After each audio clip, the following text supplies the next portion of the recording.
Oi,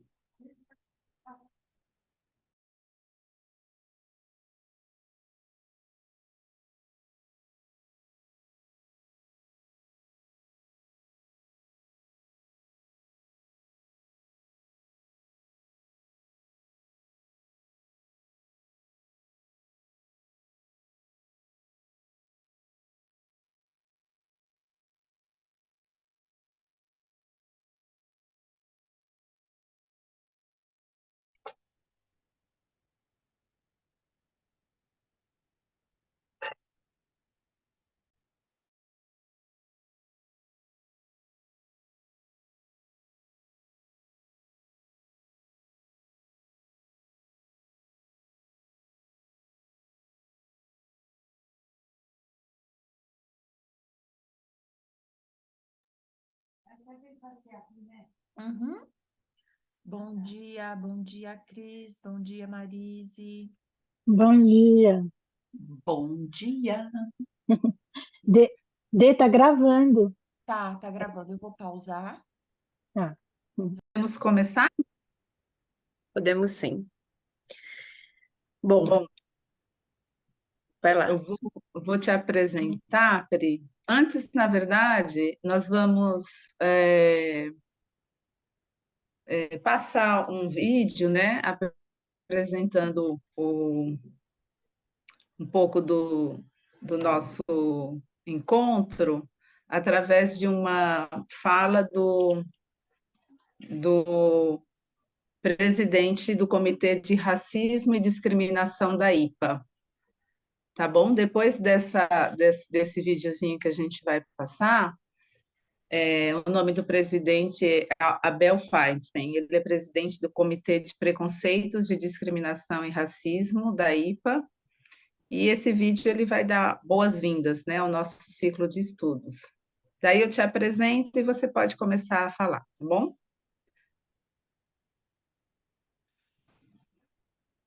Pode colocar o vídeo? Sim, vou compartilhar a tela com vocês. Estão me ouvindo? Sim. Obrigada, Dê. Vou soltar o vídeo, gente. Queridos amigos y colegas de la Sociedad Brasileña de San Pablo, estimados colegas, soy Abel Feinstein, miembro titular y expresidente de la Asociación Psicoanalítica Argentina, APA y de FEPALCA. Como chair del nuevo comité de la IPA sobre prejuicios, discriminación y racismo, parte de la directoría IPA en la comunidad y en el mundo, los saludo y les agradezco la invitación a pronunciar estas palabras en el deseo de manifestarles nuestro apoyo a esta importantísima iniciativa.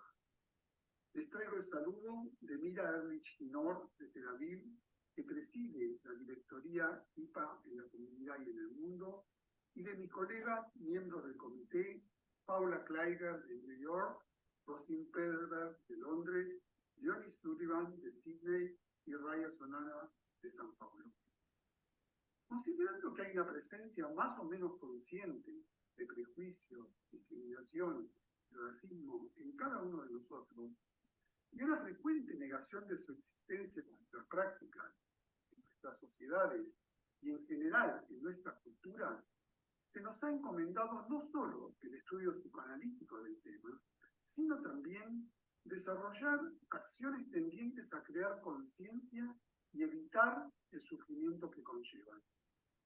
Es por esto que los felicitamos por este curso sobre el racismo, ya que siendo los institutos de formación la base para formar futuras generaciones de analistas y por consiguiente para el futuro del psicoanálisis, es esencial que la formación que imparte incluya una agenda que involucre la sociedad y la cultura en la que el psicoanálisis nace y se practica. En América Latina en particular, el racismo es un mal mayor. Estudiar sus causas y las consecuencias de las enormes heridas que deja en nuestras sociedades es la única forma de trabajar por los cambios que cada vez son más urgentes. A la espera que más iniciativas como esta tengan lugar en América Latina y en el mundo, y que podamos trabajar juntos para sensibilizar a un número cada vez mayor de psicoanalistas y a la comunidad en general sobre estos temas. Aprovechamos esta oportunidad para saludarlos afectuosamente. Muchas gracias.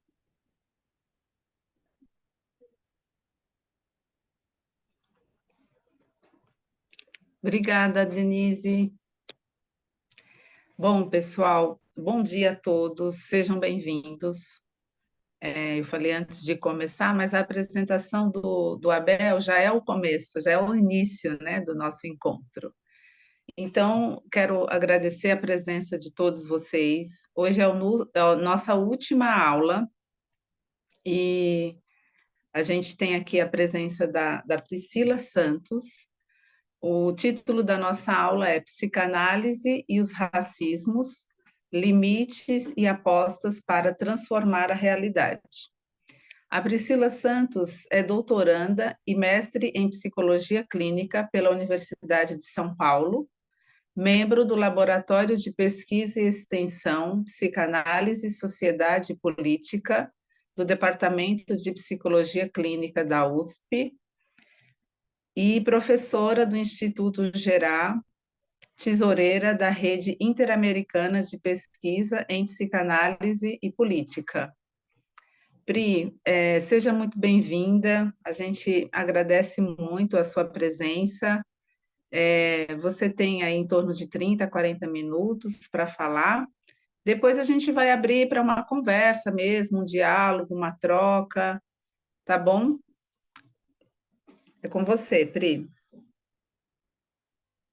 Primeiro, obrigada, Maria José, pelo convite, pela articulação toda que você fez. Acho que é importante dizer que quando do convite, há bastante tempo, eu não fazia ideia de onde eu estaria, estou fora fazendo uma pesquisa, e é bastante pertinente para mim, pelo menos, né, dentro do meu percurso de pesquisa, tanto no campo, né, do racismo, da racialização, da psicanálise e da política, como esses temas vão se interseccionando dentro do meu trabalho, dentro da minha escuta, da minha prática. Eu nunca imaginei que eu estaria na terra que Fanon escolheu para ser, enfim, o lugar dele, né? O território dele, pensando assim. Estou na Argélia nesse momento, fazendo parte da minha pesquisa, e isso para dizer de um lugar que me afeta bastante, para falar para vocês desse tema de pesquisa que está em construção e permanecerá em construção, já que é um trabalho, é um dever mesmo, né? Dentro dessa articulação do que eu me proponho a fazer dentro da minha pesquisa de doutorado, que é poder pensar, enfim, os atravessamentos da obra do Fanon na psicanálise, ou como a psicanálise pode, então, beber da obra do Fanon, mas, sobretudo, pensar como os aspectos que Fanon pensou a respeito do sofrimento político, sobretudo atravessados pelo colonialismo, atravessados pela racialização, incidem sobre a população brasileira.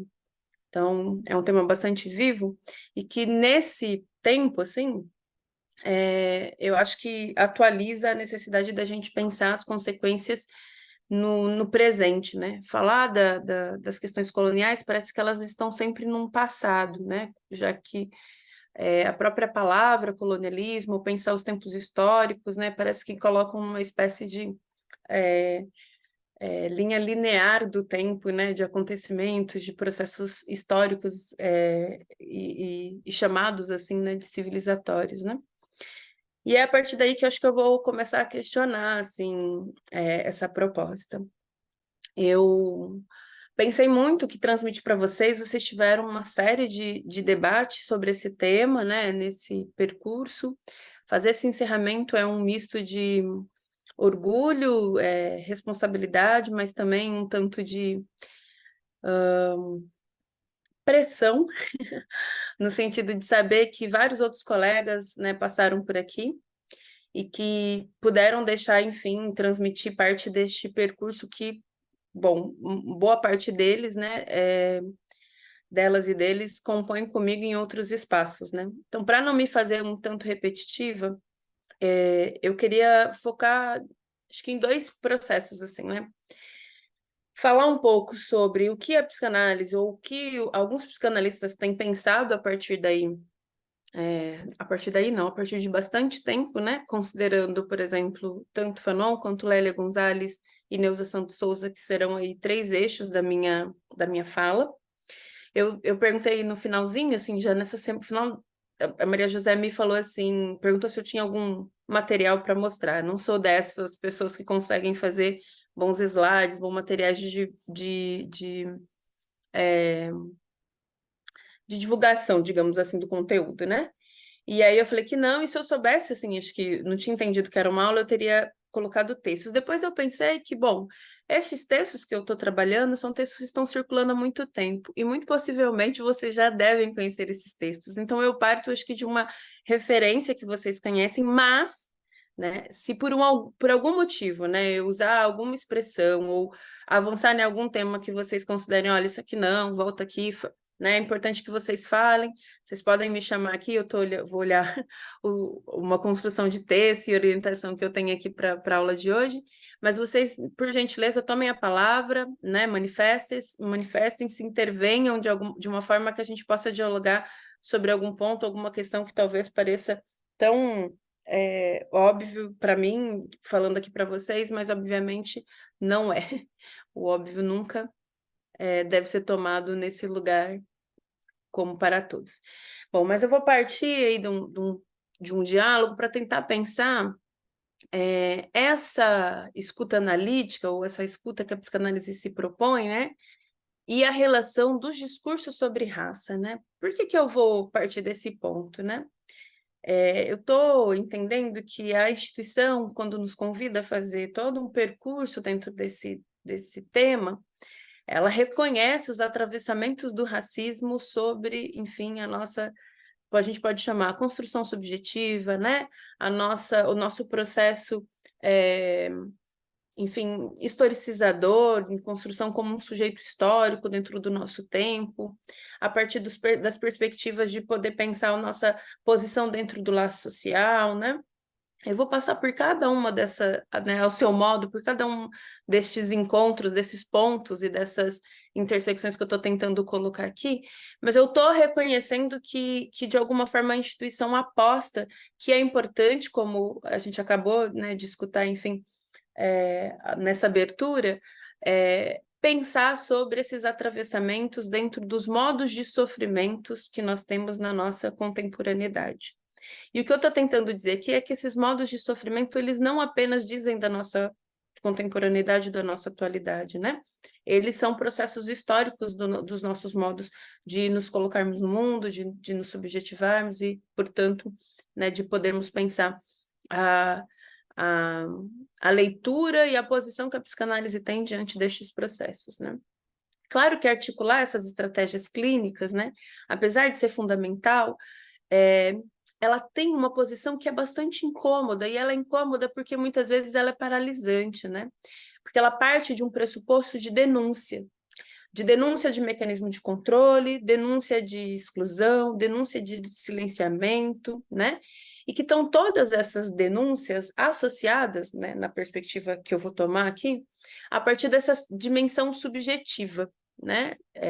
Na minha perspectiva, isso atravessa as nossas diferentes formas de pensar a construção do que nós chamamos de subjetividade e possibilita o enfrentamento dessas denúncias, né? Pensar essas questões, ela é um ato não somente discursivo, obviamente, é um ato político, é um ato de posição, né, de nós, psicanalistas, diante dessa relação que nós entendemos como, ou que eu entendo como um sofrimento sociopolítico, e que eu vou falar um pouquinho mais. Então, qual é a relação, qual é a dimensão da política, do que eu estou chamando de sofrimento sociopolítico, que é produzido dentro das relações sociais, né? Então, é a partir daí que a gente sai dessa posição, que é uma posição de denúncia, que por vezes pode ser uma denúncia vazia, né? Uma denúncia,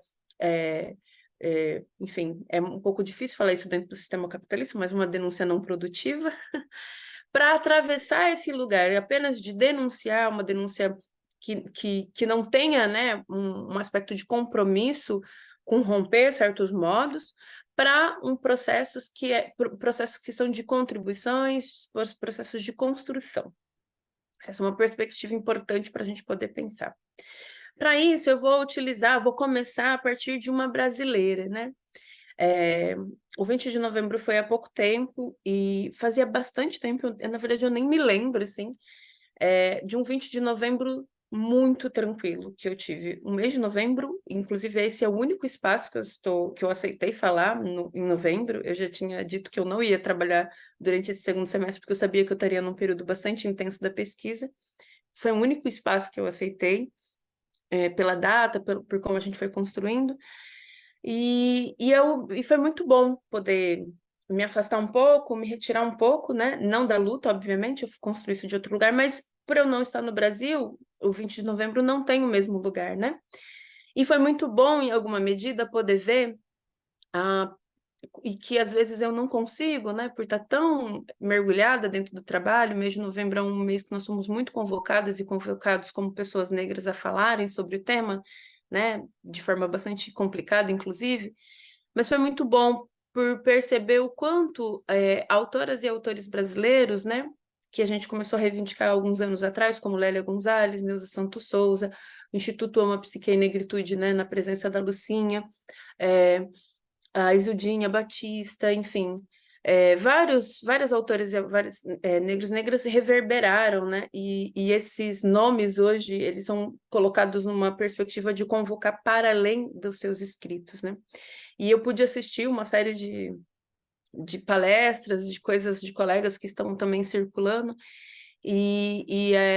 a Lélia Gonzalez é um nome que a gente pode dizer e pode afirmar, né, que circula dentro de uma perspectiva de leitura psicanalítica, né, não mais dentro de uma leitura da ciência social ou da sociologia apenas, enfim, ela é uma leitura imprescindível dentro da psicanálise, isso está posto, né, é um fato, né, está dito, está feito, e eu pude escutar isso, mas eu vou começar com ela e vou insistir por 2 motivos, né, porque ainda o que ela escreve permanece como uma espécie de ponto de abertura para poder pensar questões chaves dentro dessa perspectiva psicanalítica com a qual eu trabalho. Eu acho que ela faz marcos e marcas, que eu vou poder dizer aqui, bastante diferentes de outros autores e autoras que têm trabalhado ou que trabalharam já, né, na década de 80, com a perspectiva de poder pensar o atravessamento das relações raciais, né, na perspectiva dos conceitos, ou eu diria, talvez, né, dos conteúdos que, num tempo histórico, a psicanálise se ocupou para poder pensar o nosso sofrimento. Atenção ao que eu estou dizendo. Por quê? Eu compreendo o movimento histórico, mas compreendo que há bastante tempo essas questões estão sendo colocadas e, de certa forma, ocultadas, negligenciadas, apagadas e silenciadas, né, pelas pessoas que constroem o movimento de teorizar, de construir algo da teoria do conhecimento a respeito da psicanálise, né? Então, esse é um primeiro ponto importante, e a partir desse primeiro ponto, né, que a gente vai trabalhar aqui, a gente vai poder pensar como isso se dá, então, dentro de uma determinada praxis, entendendo praxis de um termo marxista mesmo, né, nessa convergência aí, que é poder pensar como se constrói conhecimento, como se apropria desses conhecimentos, e como dentro da articulação de construção de conhecimento, a nossa prática, né, que é a clínica, que é como a gente faz, então, ou como a psicanálise se constrói mesmo no encontro, né, na operação desta construção clínica que é a psicanálise, o quanto também se repete, né, dessa negligência, ou desse apagamento, ou dessas palavras que eu coloquei aqui como importantes para poder pensar esse tempo histórico. A Lélia Gonzalez, né, enfim, uma filósofa, antropóloga, militante do movimento negro, feminista, né, uma mulher de tantos lugares, de tantos movimentos, de tantas manifestações. Ela, durante um período, na minha opinião, muito curto da vida dela, né, ela vive, enfim, para mim, né, 60 anos, assim, da vida de uma grande intelectual como essa é um período muito curto, mas ela se coloca como uma vanguarda também em articular a psicanálise e o que eu estou nomeando como sofrimento sociopolítico, né? E ela vai pensar a partir da perspectiva da sociedade brasileira. Ela dialoga bastante nesse período com a Amide Magno, também acho importante situar, né? Constrói uma escola, um espaço de psicanálise, um centro para poder estudar psicanálise a partir de uma perspectiva que tem um compromisso de uma leitura do que eu chamaria de realidade brasileira. E o que faz uma diferença, na minha opinião, sobre a Lélia Gonzalez, como uma teórica, sobretudo, como alguém que está atenta, ainda que não seja, né, clínica, mas está atenta a uma escuta, né? É importante dizer que não só os psicanalistas escutam, né, nessa posição de poder fazer para além de uma perspectiva de escuta, né, do sofrimento, daquilo que está colocado dentro da perspectiva da sociedade, de quem estava atenta em vários espaços, né, construindo um movimento único, um movimento negro unificado, construindo espaços dentro da universidade, construindo uma escola de psicanálise que estava atenta nesses espaços, aquilo que estava, de alguma forma, querendo, né, aparecer, querendo se colocar, e não era possível. E ela, né, muito atenta, pode escutar aquilo que não era possível até então. E ela vai construir uma perspectiva, né, na minha opinião, assim, para poder pensar alguns aspectos particulares da nossa sociedade.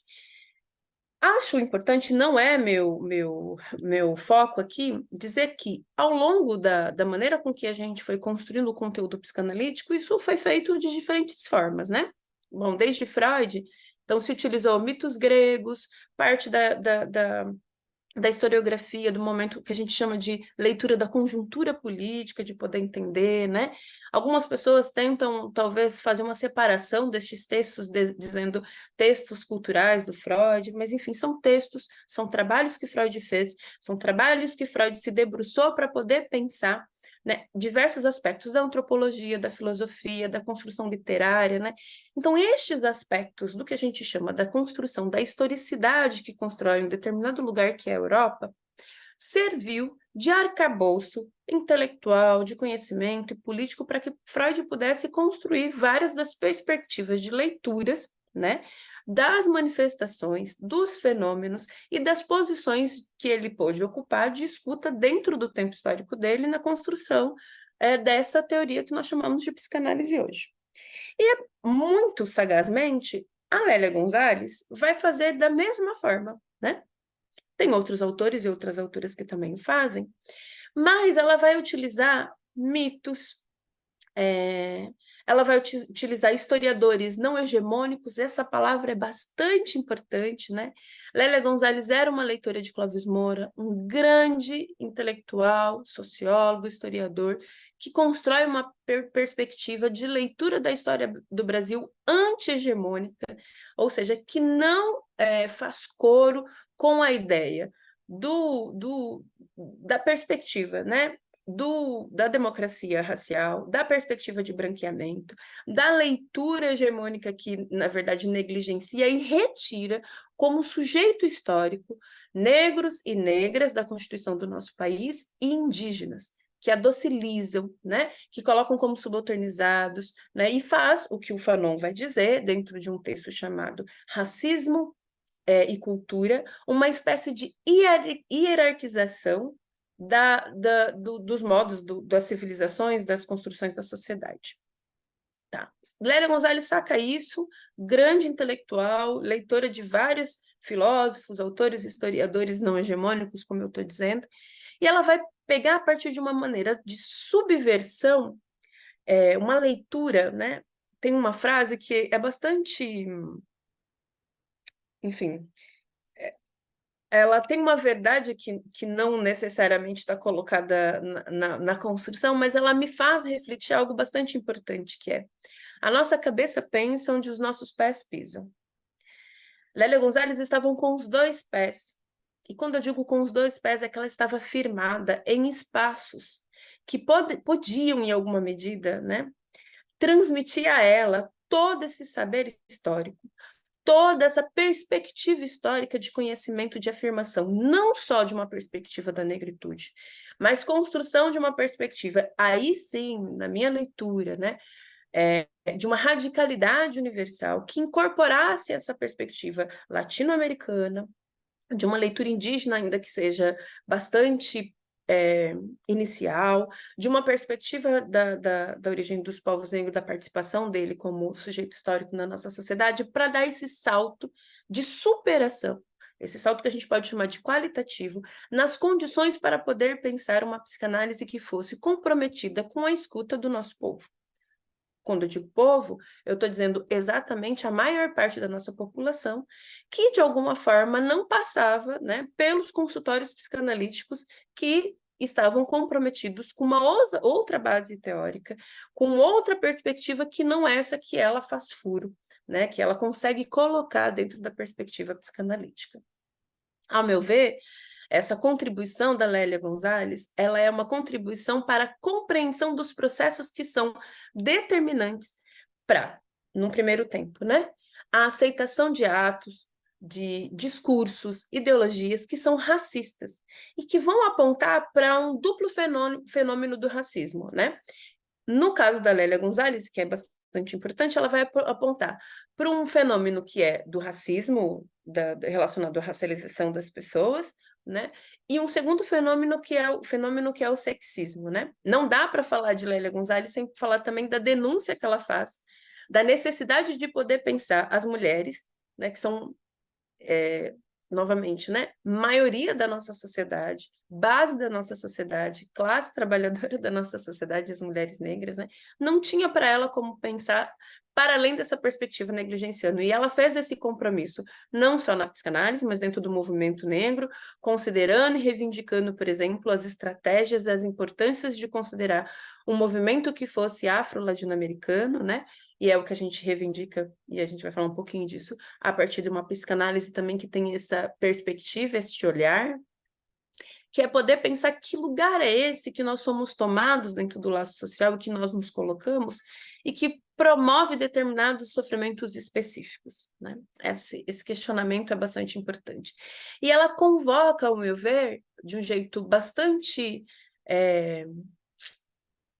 incontornável, a branquitude, ou que nós chamamos de branquitude, né, as pessoas brancas, as pessoas ricas do nosso país, a poder pensar a partir dessa perspectiva. E quem ela convoca fazendo esse movimento, ao meu ver, é o que a gente pode chamar de comunidade psicanalítica, ou seja, são os psicanalistas que estão interessados, né, em poder pensar uma perspectiva que pense sofrimento para além das perspectivas criadas até o momento, e dizendo, olha, a gente tem implicação aqui, né? Como diz o próprio Fanon, quem cria o racismo, quem cria o negro é o branco. Portanto, é um problema do branco, né? E o que tende, em geral, a acontecer é fazer com que o negro seja o responsável, né? Ou a pessoa racializada seja responsável por todo o trabalho de superação da lógica racista, né? Enquanto nós não incluirmos essa perspectiva de poder pensar a partir da implicação da branquitude, a partir da implicação desse sistema que faz com que essas pessoas hierarquizem ou com que o próprio sistema hierarquizem as pessoas, né, humanas, que hierarquize formas, né, de sociabilidade, de sociabilidade, mais de sociabilidade, de sociedade, de civilização, enquanto nós não enfrentarmos essa perspectiva a partir desse ponto de intersecção e de inclusão, então, enfim, a gente não conseguirá fazer essa superação. Bom, a Lélia Gonzalez, ela vai se valer de um pensamento lacaniano bastante importante, né?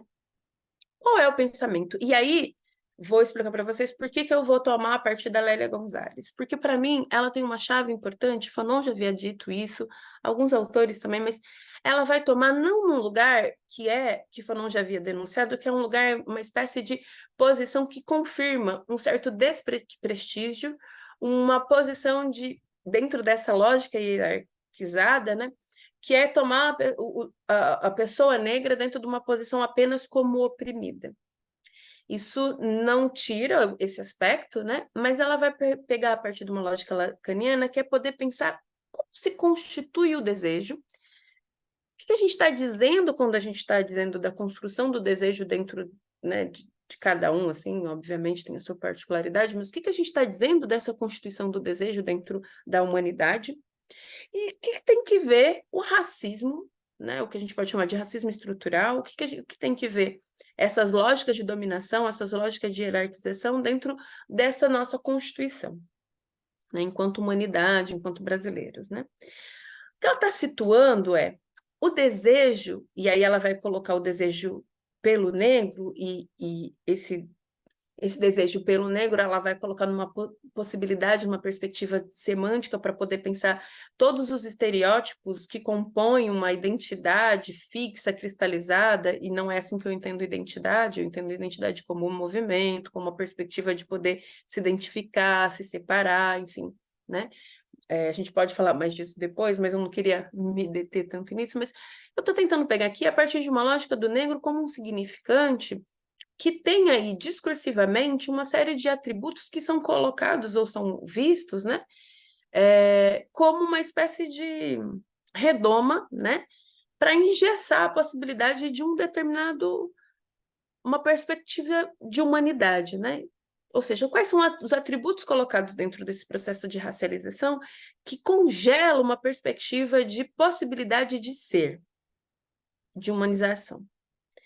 O que Lélia Gonzalez está dizendo aqui é, bom, tem algo aí relacionado ao desejo que faz com que a sociedade ou as pessoas precisem colocar ou fazer essa redoma, essa espécie de obturação, né, da construção de determinadas subjetividades. Então, ela está aqui dizendo dos efeitos, em alguma medida, para a população negra, mas ela também está implicando quem o faz, né?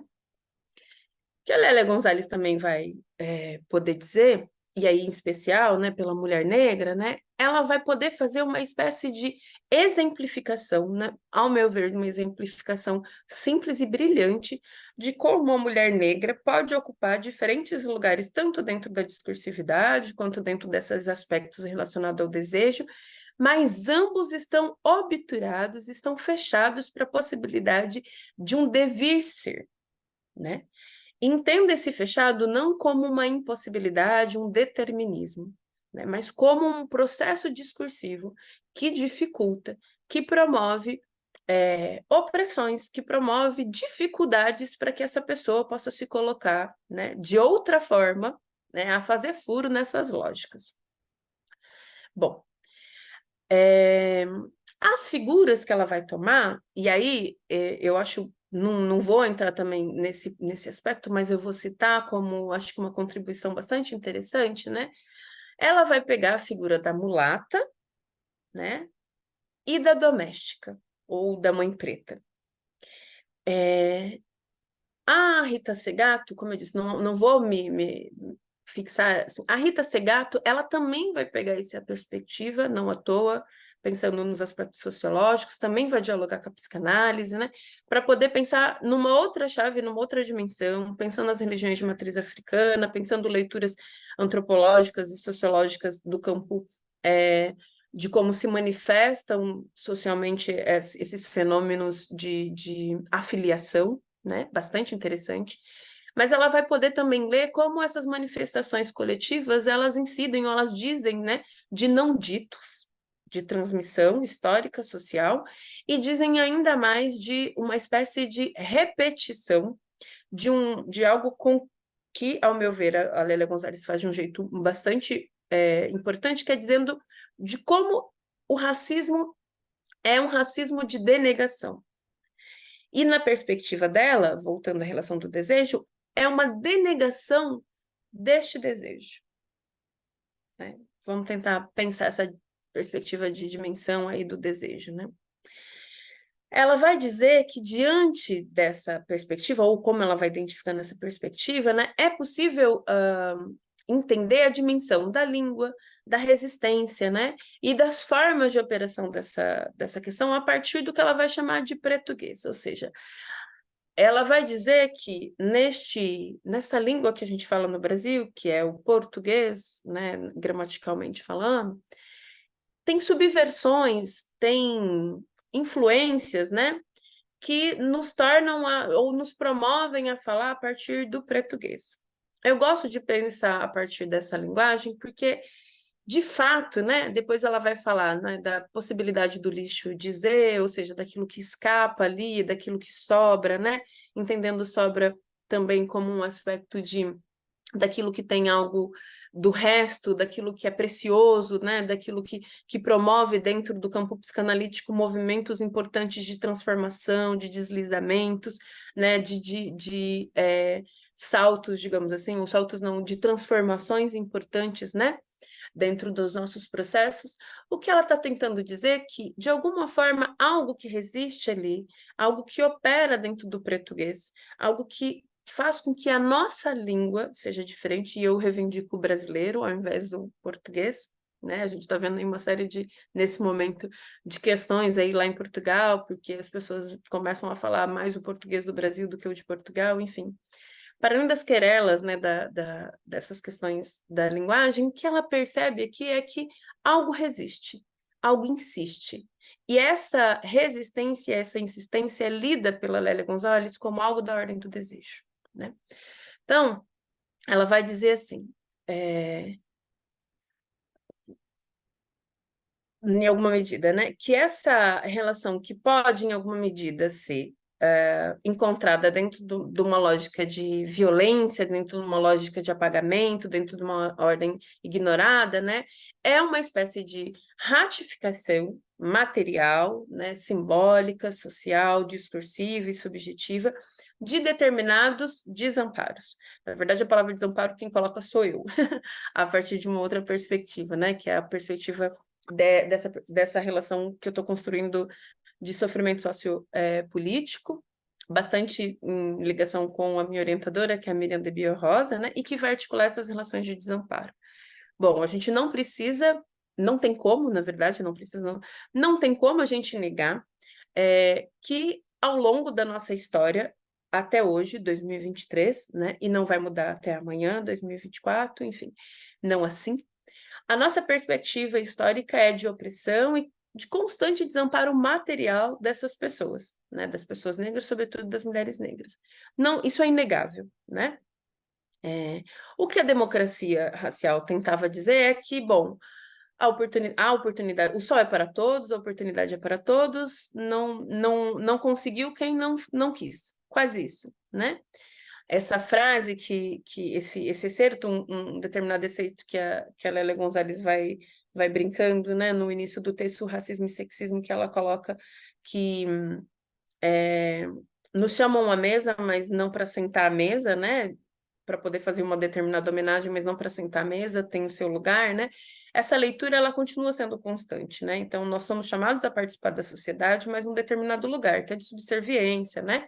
Que é para poder, enfim, fazer esses papéis. E quando, né, né, nesse ensaio ela mostra, quando nós saímos dessa posição, então, né, somos tomados num lugar de inconvenientes, né, de quem não reconhece uma espécie de bondade, generosidade ao longo da sociedade que essa população que hierarquicamente esteve sempre acima economicamente e nos oprimiu, né, nos possibilitou de oportunidade de vitória ou de sair dessas posições de opressão, né?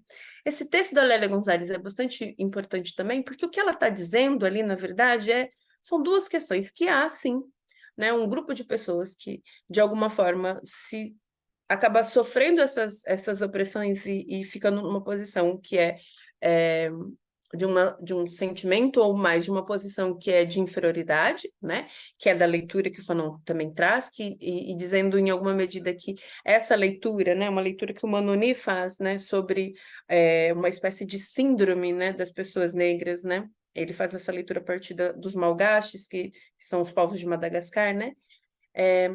Essa síndrome seria uma espécie de predisposição dentro da nossa organização psíquica, dentro da nossa organização social, uma predisposição para sermos dominados, e que existiria uma predisposição para dominar da outra parte, da parte do colonizador, né?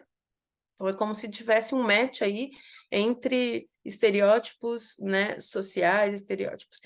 Mas esse questionamento que o Fanon faz sobre essa pretensa, né, inferioridade que o negro tem, né, dentro dessa relação, e que o Fanon ainda nos chama atenção para poder dizer, bom, se isso é da ordem, né, da construção de um aspecto de uma fantasia, de uma determinada neurose, né, a gente também tem que ler a partir de um outro aspecto que é de neurose, que é da superioridade branca, ou seja, isso também é uma fantasia, isso também é uma construção, isso tem efeitos dentro dessa construção social. A Lélia Gonzalez bebe dessa perspectiva, na minha leitura, né? E ela constrói uma outra perspectiva que é para poder pensar, bom, então o que esses desamparos promoveu nesse lugar que também é de desejo? O que esconde essa relação de desejo aí que ela está colocada, né? Então, afirmando essa perspectivas, né? Manter, né?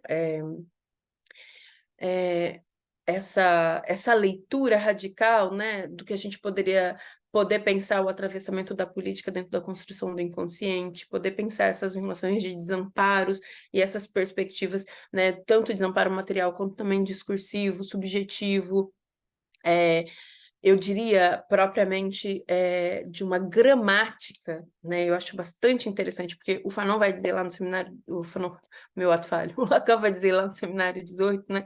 Sobre uma espécie de limite, né? De uma gramática para poder pensar. Ou seja, é um infinito que tem um limite, um determinado lugar. Há um limite dentro da gramática, porque essa gramática é construída a partir de uma lógica racista, né? Então, esses limites que estão sendo colocados aí, esses desamparos, eles precisam de lugares, né, para poder fazer furo dentro dessa lógica. E a Lélia vai poder pensar essas relações de violações, essas violências, essas invisibilidades, a partir de uma relação que, ao meu ver, não criminaliza o sofrimento, seja ele de qual for, mas que amplia essa perspectiva para poder dizer, como o Fanon já dizia, isso traz sofrimento para as pessoas negras, mas isso também traz sofrimento para as pessoas que racializam as pessoas negras, as pessoas indígenas, as pessoas que são racializadas. Ou seja, aquele que está numa posição que é não reconhecer, né, os aspectos que atravessam a sua identidade. E aí acho um grande devir, talvez, que a gente precisa pensar, né? Reconhecer a identidade daqueles que se acham, né, não idênticos, não identificados, né? Que já estão num processo, uma espécie de dissolução da identificação, né? Como se isso fosse possível dentro da nossa sociedade neste momento histórico, enfim. A gente precisa começar a mapear, mais do que mapear, nomear, né? Esses modos de identificação, né, que passam dentro dessa perspectiva de um falso ou de um abstrato, o Fanon vai dizer, né, dessa humanidade abstrata, desse universalismo abstrato, ou seja, a crítica que ele tem nessa perspectiva que o Fanon tem e que a Lélia também vai beber é uma tentativa de fazer neutro e fazer universal, na verdade, uma determinada identidade. Mas isso também nos traz sofrimento, né? Isso leva ao sofrimento também dessas pessoas que estão nessa posição. Aí, se eu tenho uma citação, assim, uma citação não, mas uma referência bastante importante que eu gostaria de trazer para vocês aqui, que é um texto da Ana Gebrim, né? Coloquei o nome dela e não coloquei o nome do texto, mas eu já pego aqui para vocês, tá aqui embaixo. A Ana Gebrim, ela é psicanalista também, ela tem trabalhado muito dentro da perspectiva de escuta da população imigrante, da população refugiada, né, dentro do Brasil, e ela vai mostrando como ela se depara, um pouco ao modo, né, que Fanon faz uma descrição dentro do texto Pele Negra, Máscaras Brancas, quando ele é identificado como um negro pela criança dentro do transporte, que a mãe tenta intervir, e quanto mais a mãe intervém, mais vai mostrando a violência do racismo, né? Quando, então, ele se vê como identificado como esse negro animal, esse negro violento, esse negro que não é humano, quando isso fica escancarado para ele, ao mesmo modo, ela vai colocando os efeitos de poder ser nomeada e reconhecida nesse lugar como uma mulher branca, né? O paciente em questão, que é um paciente negro, né, de origem africana, ele vai, de alguma forma, interpelá-la e dizer que, bom, era importante que ela o chamasse em voz alta, que ela o chamasse de um outro jeito que pudesse chamar a atenção dele, porque todos os brancos são iguais, vocês se vestem iguais, foi a primeira vez que eu ouvi nessa perspectiva, assim, né, tão natural, como ele vai dizendo. E ela vai descrevendo isso na tese dela, né, e nesse artigo específico que que eu vou colocar para vocês, de um modo bastante implicado em poder escutar o que aquele paciente estava dizendo, marcando aquela diferença, né? Então, ela não toma isso dentro de um laço de, enfim, de uma relação de um marcador qualquer, né? Como se a gente pensasse, né? O analista não tem cor, o analista não tem vestes, né? O analista é um morto, né? Enfim, que morto é esse, né? Como que ele é tomado quando há um encontro com a diferença. O que, na minha opinião, esse paciente, na minha opinião não, na opinião da Ana, né, também, esse paciente identifica e convoca ela a poder olhar quando, de algum modo, a diferença tem um encontro na clínica. O que se faz? Quando isso é nomeado, quando isso é identificado, quando isso pode vir à tona, né? Bom, ela precisa, em alguma medida, trabalhar essa questão com ele, como é para ele, né? Então, ter um analista branco, um analista que marca esse lugar de diferença, e ela vai podendo trabalhar uma série de perspectivas de escuta clínica a partir de algo que é escutado por ela, não como um dado, né? Mas como uma questão analítica. Ela transforma isso em questão analítica, né? Um trabalho primoroso que, ao meu ver, aquilo que não tinha nome ou não tinha lugar até então, pode, numa perspectiva, né, de se colocar como analista, se fazer questão também para ela, né? Então ela fala, bom, pela primeira vez eu posso me colocar.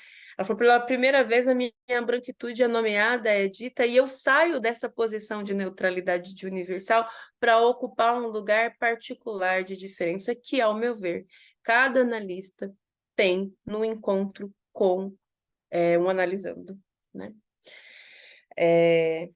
Essa perspectiva, voltando aí para a Lélia, né, é poder dizer, né, que o racismo, como ontologia, então, pensando elementos dessa discursividade, né, do subjetivo, né, é uma expressão oral, é uma expressão escrita, né, que estabelece significados éticos, ideológicos, que estão relacionados a hierarquizações de comunidades linguísticas, de expressões materiais, né, de um determinado povo, de uma determinada etnia, de uma determinada raça, né? Então, destacar esses elementos de forma material, de forma objetiva, é permitir também o surgimento, né, se a gente pensar assim, dessa hierarquização que ignora que, para se fazer esses modos hierárquicos de opressão, é necessário dessa discursividade.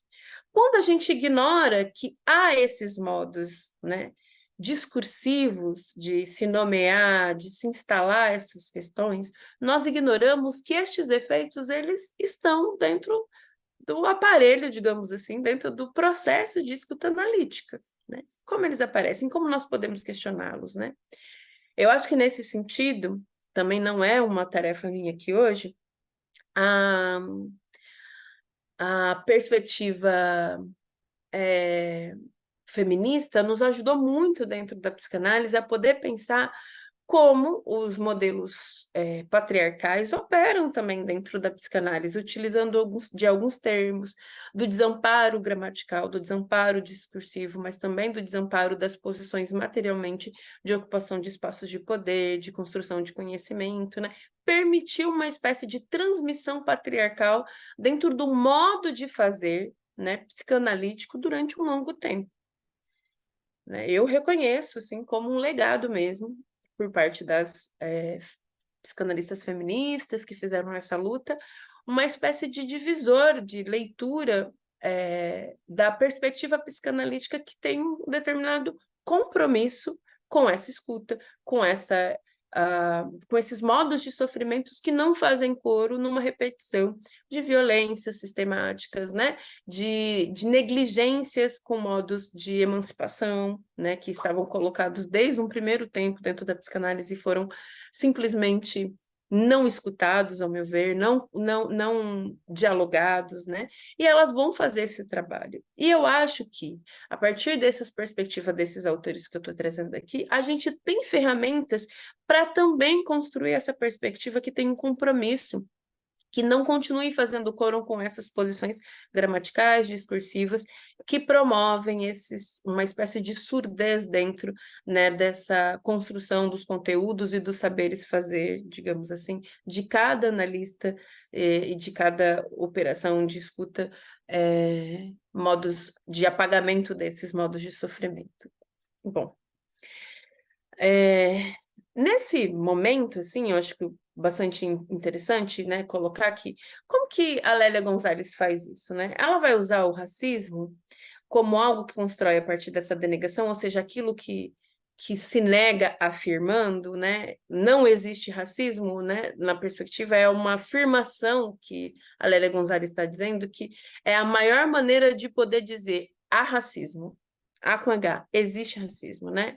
Então, essa construção histórica que o Brasil, né, tem, não, mas racismo existe nos Estados Unidos, lá é muito pior, né? Lá tem segregação. Não, racismo, na verdade, é no apartheid que existe na África do Sul, né? No Brasil, não. No Brasil, como usando as próprias palavras do texto da Lélia Gonzalez, né? Todos nós somos iguais, né? A democracia, né, existe. Basta a pessoa se esforçar que ela consegue, né? Nas palavras do texto aí da Lélia, né? Que está colocado aqui, né, para Lélia Gonzalez é que essa denegação, essa afirmação da negação, né, essa tentativa de negar, na verdade, estava dizendo exatamente, claro, do modus operandi do sistema, que é manter formas de opressão, essa leitura social que a gente pode também se equivaler dentro dos espaços políticos, dentro dos espaços institucionais, e a psicanálise não está alheia, infelizmente, a essas formas de dominação, essas formas hegemônicas, há uma espécie de colagem mesmo dentro dos processos históricos em como também as instituições se constituíram até aí, mas, sobretudo, há uma outra leitura que ela tenta nomear, que ela vai chamar de neurose cultural brasileira, né? Então, o que ela está dizendo, né? Que, de alguma forma, essa sintomática, né? Como aparece o racismo nessas determinações, é fruto dessa maneira de constituir e estruturar o país, né? Ou seja, para que então pudesse dar certo essas formas de dominação, a gente precisa mentir muito, a gente precisa negar muito aquilo que fortalece essas camadas hegemônicas, aquilo que faz com que essa forma de organização se mantenha. Essa é a condição estrutural. Se a gente começa a dizer constantemente, né, que não há democracia, que não há essa perspectiva de igualdade colocada até então, o que a gente faz com isso? O que a gente faz a partir daí? Um professor do Rio Grande do Sul, José D'Amico, tem trabalhado bastante sobre uma outra tarefa que a gente precisa urgente se debruçar, que é: e quando o mito da democracia racial cai? Numa aposta bastante otimista que, entendendo que em alguns espaços nós superamos essa denegação. Nós superamos a denegação, não superamos o processo que o racismo constrói. Eu parto do pressuposto que uma instituição que convida, então, né, uma série de pessoas para falar sobre esse tema, entende que essa democracia racial tem um furo. Então, a gente já não está mais no processo, né, aqui falando sobre denegação. Aí a pergunta que eu faço, que é do D'Amico, bastante importante: e aí? O que a gente faz depois que a gente descobre que até aqui a gente viveu denegando? E essa é uma pergunta do nosso devir. O que a gente faz com esse tempo que a gente trouxe até aqui de desamparo discursivo, desamparo material, desamparo gramatical, que eu, né, brinquei aqui? O que a gente faz com esse tempo? Ou o que a gente faz a partir, né, do reconhecimento deste tempo? E aí eu vou pegar uma lógica bastante importante, que eu acho que é o que a Lélia Gonzalez traz aqui também, que é essa lógica de reconhecimento é bastante trabalhado pelo Fanon, né, no capítulo do Negro e o Reconhecimento, em que o Fanon vai dizer que o reconhecimento, ele na verdade é uma luta, né, não há reconhecimento dado, né, é uma luta de vida ou morte, e eu posso dizer que há 500 anos as pessoas negras, os povos racializados, os povos indígenas lutam numa luta de vida ou morte pelo reconhecimento da sua humanidade. Essa lógica de reconhecimento, ela é feita a partir de determinadas radicalidades. Essa é uma perspectiva fanoniana e, ao meu ver, é também uma perspectiva da Lélia Gonzalez.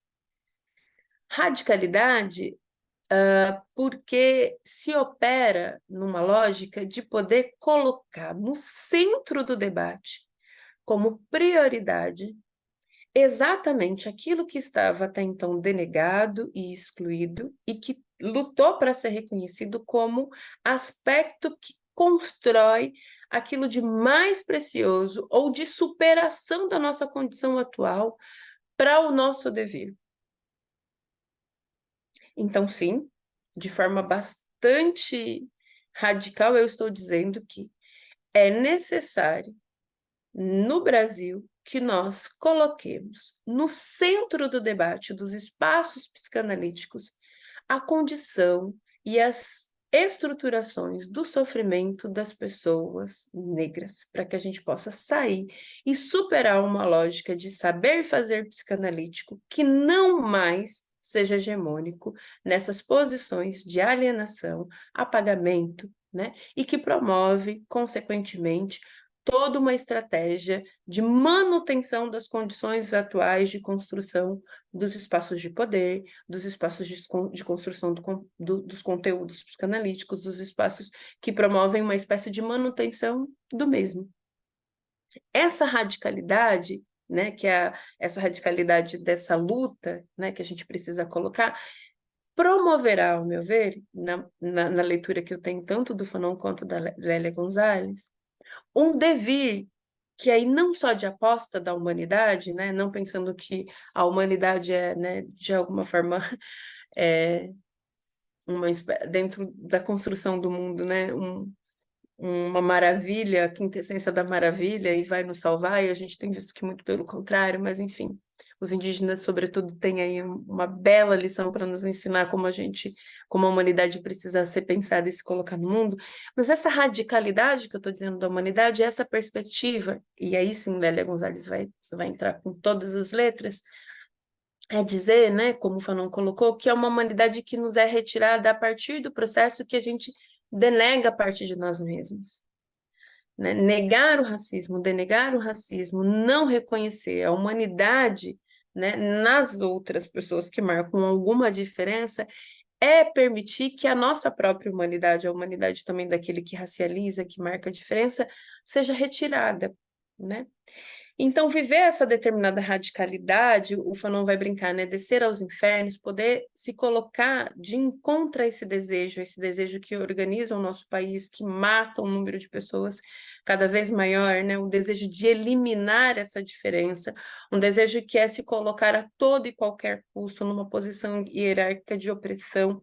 Reconhecer isso é mudar, é colocar no centro do debate exatamente aquilo que desumaniza.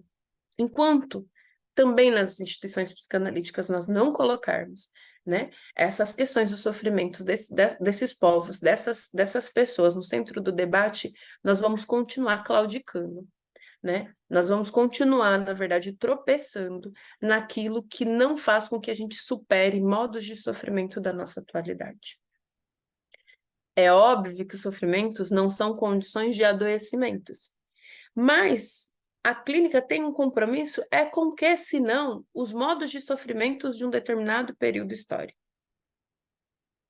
Se nós estamos escutando essas pessoas para, no mínimo, promover outras formas de sofrimento que não esses modos atuais, outras formas, né, de subjetivação que não essas que podem promover adoecimento, a gente precisa, se a gente não quer repetir, a gente precisa colocar no centro do debate essa questão, né? E ali a Lélia Gonzalez vai colocar no modo de subversão em poder, na minha opinião, nomear aqui o que está colocado, o que está camuflado, na verdade, ela vai fazer uma intersecção dizendo sobre o negro, né, ou as pessoas negras como objeto A, né? O que ela está colocando aqui, né? Bom, se o sofrimento, assim, né, ele diz de determinados modos de identificação, de determinadas incidências narcísicas, né? De modos de laço social, há algo aí que está relacionado a um desejo que fica camuflado. Seja um desejo de dominação ou um desejo que faz com que este outro, que marca uma diferença, também tenha determinados gozos fantasiosos, fantasmáticos, obviamente, que eu não tenho, do que eu não sou, né? De uma espécie de uma falta que me é transmitida de algum modo, e está aí essa posição, né, que acho que a Rita Segato também fala, das mães pretas, né, das amas de leite, que também transmitem algo, que é denegada, que eu preciso, né, para eu poder me afirmar, enfim, nesse lugar, né, hegemônico de branquitude, eu preciso apagar, eu preciso literalmente, né, matar, eu preciso sufocar essa parte da minha Constituição que não me permite estar num lugar de reconhecimento de superioridade, né? É uma lógica de desejo que faz com que, ao mesmo tempo, eu permita que, aí num lugar bastante estereotipado e ainda assim, né, objetivado, né, também, em alguma medida, também manipulado e oprimido, né, não todo, mas também, é poder pegar, por exemplo, a lógica de como o Brasil é conhecido pelo carnaval e pelo futebol, em que tem os seus maiores atores pessoas negras, né? No caso da mulata, mulheres negras. E aí ela vai fazer toda uma relação, né, com o estereótipo da sexualidade, do uso, enfim, destes corpos das mulheres negras numa posição que é de violência, muitas vezes, que no carnaval é colocado como endeusado, mas em vários outros lugares, como no quartinho de empregada, foi violentado, foi estuprado, e que deu origem a uma série de outras heranças de violência para o nosso país, enfim. A lógica do desejo, ela vai escorregando ao longo da nossa história, fazendo com que o desejo de eliminar e o desejo de afirmar estejam sempre colocados numa lógica em que as pessoas negras, as pessoas racializadas estão no cerne desse debate. Se nós não encararmos os eventos, os fenômenos, a partir dessa perspectiva e como eles aparecem dentro da narrativa dos pacientes que estão dizendo para nós o seu sofrimento na nossa clínica, negligenciando como se a racialidade não tivesse que ver com o modo de subjetivação de cada um, negros e não negros, né, brancos e não brancos, enfim, nós estamos negligenciando o papel fundamental de superação histórica de um determinado tempo que nós temos agora, né? De promover a superação de um saber fazer psicanalítico que, ao meu ver, está sim sendo questionado, está sendo pensado por outras pessoas num movimento de superação, né? E na minha opinião ainda, né, e eu estou colocando muito nessa perspectiva, né, da minha opinião a partir dos meus leitores, que é isso, né? Eu gostaria de provocá-los para que e aí, o que vocês pensem, né? Vocês concordam, vocês não concordam? Onde vocês se encontram, onde vocês não se encontram? Qual é a dúvida, né? Porque eu acho que é a partir dessas relações opiniosas, de posições, de tomadas de posições pessoais, como sujeitos históricos, que a gente também consegue fazer superação destas lógicas. Mas, na minha opinião, exatamente, há algo dessa construção, não é uma opinião sem lastro na realidade, não é uma opinião sem aporte teórico, sem epistemologia, é uma opinião com base exatamente nessas questões, que neste momento em que a gente tem 10 anos de ações afirmativas em que as pessoas negras conseguem adentrar espaços de formação, em que a gente tem a possibilidade de várias pessoas que estão aí nesse processo que a própria Neuza Santos, né, vai narrar, de ascensão de pessoas negras à classe média ou à classe alta, vão ocupar espaços de poder, espaços significativos que a psicanálise ou centros, espaços institucionais de estudo psicanalítico também eram hegemonicamente brancos, começam a fazer fúria e a perguntar, bom, essa lógica não responde aos modos de sofrimentos que eu sofri até aqui, ou que eu considero ou reconheço até aqui, elas não respondem em alguns lugares, né? A gente vai ter que reorganizar e repensar, e mais ainda, não respondem às necessidades que eu preciso, em alguma medida, organizar da minha escuta clínica e da minha posição para escutar determinadas pessoas do território de onde eu vim e com os quais eu também tenho compromisso. O que muda radicalmente nesse tempo histórico no Brasil, dentro da psicanálise, é que a gente tem as pessoas negras, a classe trabalhadora adentrando aos espaços institucionais psicanalíticos e dizendo: precisamos mudar o modo com que se escuta, com que se implica e com que se constrói o saber fazer psicanalítico até aqui. Ele é individual, mas ele tem um acúmulo histórico. E nós reivindicamos, dentro desse processo de acúmulo histórico, que nós possamos construir de outras perspectivas que não as quais foram construídas até aqui. Então, ao meu ver, essas implicações e esses limites só podem ser colocados se nós colocarmos no centro dos nossos debates, a partir dessas leituras, em todas elas, estes atravessamentos. Acho que vim aqui e acho que, em alguma medida, né, o que eu estou tentando transmitir é uma forma de fazer furo, e gostaria de escutar agora de vocês, né, como vocês pensam, como vocês leem, como vocês têm vistos e quais são as apostas que vocês têm para essa perspectiva. Obrigada, Pri, maravilhosa sua aula, incrível, muito, muito obrigada mesmo. Agora a palavra está com vocês, quem quiser falar, perguntar, comentar.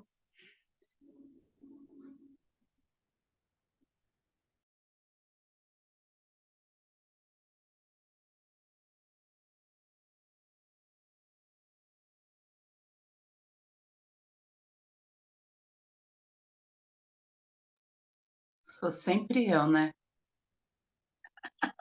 Não consigo ficar quieta. Ia ser eu, mas eu estou aqui coordenando, quero dar a palavra para vocês, né? Depois eu falo também. Tá. Pri, eu fiquei pensando, quando você chama a nossa atenção para a questão do sofrimento branco também, né?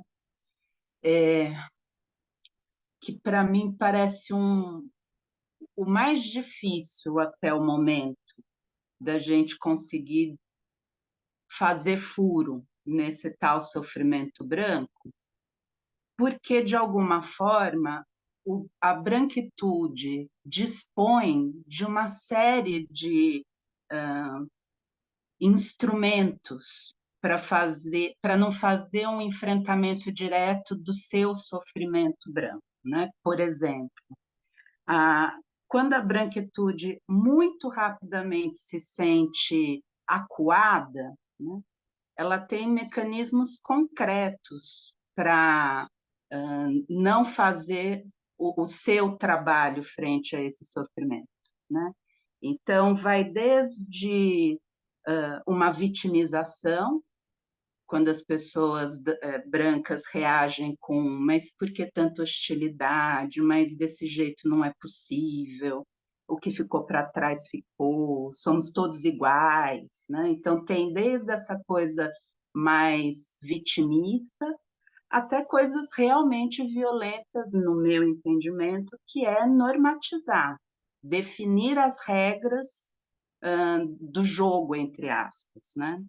E é neste ponto de uma branquitude muito impermeável a lidar com a sua própria racialização que eu ainda fico quebrando a cabeça, né? Como é que a gente fura nesse sentido? Eu até entendo que no campo aqui de nós psicanalistas, tem uma coisa da gente se haver com isso no âmbito das nossas análises, no âmbito das nossas supervisões, mas, como você disse, é toda uma construção histórica que com que analista que eu vou estar conversando sobre a minha branquitude, né? Então, eu não sei bem te colocar uma pergunta para a gente continuar essa conversa, mas queria mais compartilhar contigo da minha angústia mesmo, porque o próprio sofrimento das pessoas racializadas acaba sendo usado pela branquitude de um jeito muito distorcido, né? Eu vejo, aí estou dando um depoimento meu, no meu dia a dia, eu vejo muitos analistas brancos que ainda pegam o sofrimento preto para fazer a manutenção do lugar da pessoa racializada numa inferioridade, né? Ah, coitados, ai, temos que ouvir, olha que história triste, né?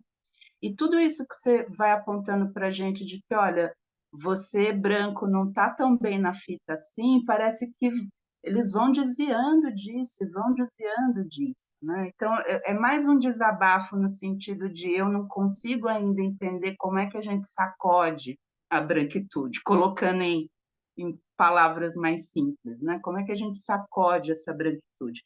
E aí eu tendo a pensar que não tem mesmo como dissociar a praxis psicanalítica da praxis política, porque se não for alguma coisa que movimenta as estruturas da organização social, no campo do individual parece que não vai, é como bater numa muralha, né? Não sei se eu também estou muito pessimista por conta do que está acontecendo entre Israel e Palestina, né? E a maneira como a parte judia dessa história tem mostrado para a gente essa impenetrabilidade, né? Como é difícil esse diálogo, como tem sido difícil esse diálogo. Então, talvez eu esteja também um pouco desesperada por conta disso. Mas, enfim, só para a gente começar uma conversa. A gente faz uma rodada, eu vou respondendo, como vocês preferem.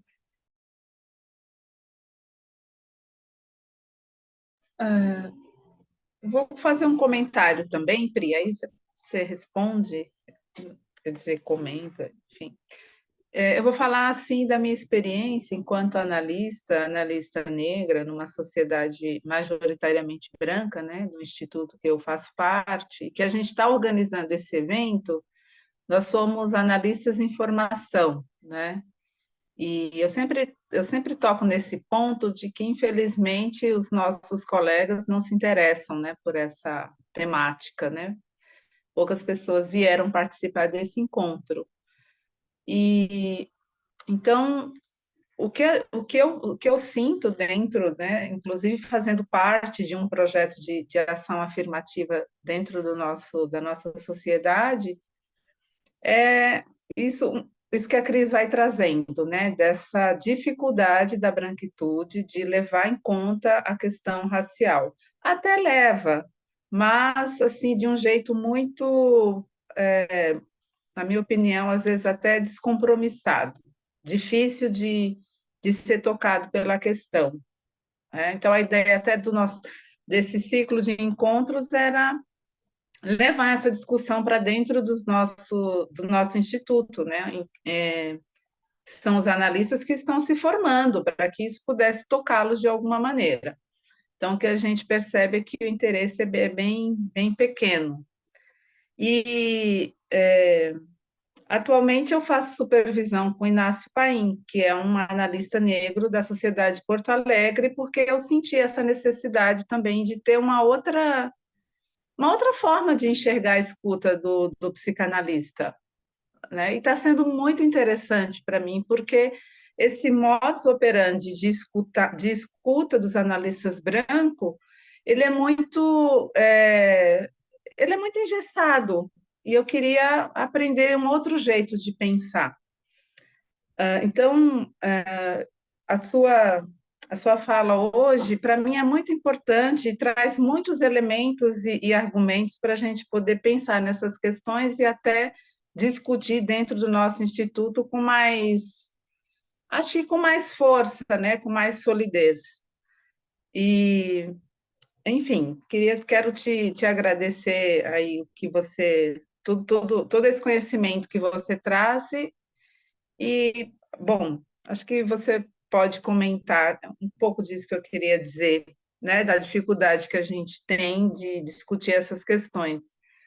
E, desculpa, me lembrei de uma outra coisa, né?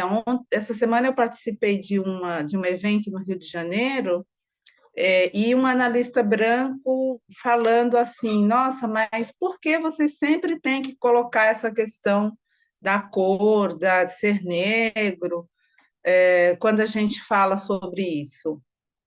Então, é muito difícil penetrar nessa lógica deles, né? E ainda assim, O que que era o vocês. isso, Maria, que estava Oi? sendo falado? O que era o isso que estava sendo falado? E que Foi um texto de um colega negro que entrou pelas cotas no Rio de Janeiro, e ele apresentou esse trabalho no Congresso Brasileiro de Psicanálise. E então ele foi trazendo a questão da clínica a partir da escuta dele como um analista negro. Então, o analista branco, ele disse, olha, mas eu acho que vocês são muito jovens ainda, sem experiência, sendo que a pessoa que apresentou o trabalho tem muita experiência, mestrado, envolvido no movimento negro brasileiro, e isso é muito desgastante, muito difícil de lidar. Então, é o que a Cris falou, né? Como é que a gente consegue, né, tocar nessa branquitude de uma forma mais, enfim. Quero te ouvir, Pri. Sil Rosa e depois Alberto. Ok, bom dia ainda, né, gente? Bom dia. Eu sou professora. Rosa, é Tá Sil me ouvindo? Rosa? Sim, Tô te ouvindo bem baixinho, não sei se os colegas escutam. Tô bem melhorou. baixinho, se você puder falar mais alto, por favor. Tá melhor agora? Tá dando para me ouvir? Tá, beleza. Ainda baixo o telefone, eu tô sem fone, para ver se melhor. Enfim, eu estou aqui na sala de aula porque eu estou repondo greve, né? A gente está aqui, eu sou de BH, a gente está aqui numa luta intensa contra o genocídio, né? E contra também esse desamparo que a gente vive, né? Conseguimos vivendo e sendo ampliado aqui no governo de Minas Gerais pelo governador Moisés, né? Que é emplacar em nós um regime de recuperação fiscal que vai atravessar os nossos corpos, a maioria dos corpos trabalhadores e trabalhadoras negras, em todas as áreas, mas da educação amplamente, com várias precariedades, a começar de 9 anos, podendo prorrogar para mais 5, ou seja, 13 anos de congelamento de salário.